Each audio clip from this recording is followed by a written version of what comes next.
Daniel Khan, who's joining us. Dan, good to see you as always.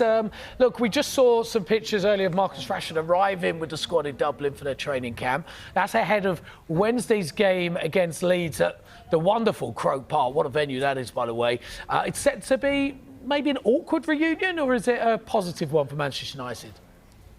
Yeah, morning, James. Morning, Charlie. Look, I think this is a reunion that seemed very unlikely for the majority of last season for Manchester United and Marcus Rashford. I mean, we were reporting throughout last season that it very much felt like Marcus Rashford's future was away from Old Trafford, and that's for a few reasons. I mean, not just Ruben Amorim, James, but you can also look at Erik ten Hag had dropped Marcus Rashford on a few occasions before Ruben Amorim arrived, and then ultimately decided he wasn't part of his plans. But we saw Marcus Rashford arrive with the rest of the squad in Dublin yesterday, meeting fans outside their team hotel, and at this moment in time, he'll be fully reintegrated into the first team. That's the Manchester United perspective. Now, let's also remember for Marcus Rashford, on multiple occasions, he also had his desire to stay at Barcelona last season. It was after he scored, an incredible free kick against Real Madrid to all but win the La Liga title for Barcelona. He did the mix zone after that game and talked about how he's not a magician, but if it was up to him, he would love to stay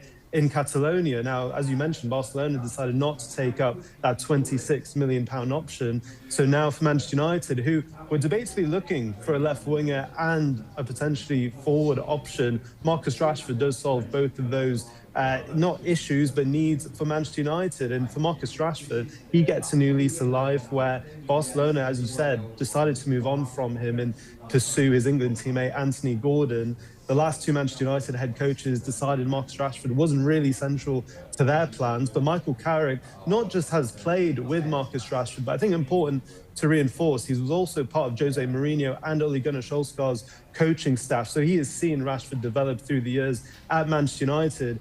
I think the interesting aspect, you mentioned it being slightly awkward, James, is, you have someone, for example, like Matheus Cunha, who is for that starting position under Michael Carrick, was dropped against Manchester City and Arsenal. He's wearing Marcus Rashford's number 10 shirt right now. So that's an interesting dynamic. And I mentioned Cunha, he then won his place back, really showing the defensive work needed to do on that left flank at Manchester United. And that's something Marcus Rashford will have to buy into. Look, Charlie, Dan mentioned about the fact that Manchester United have a want and a need for a forward player, wide left player.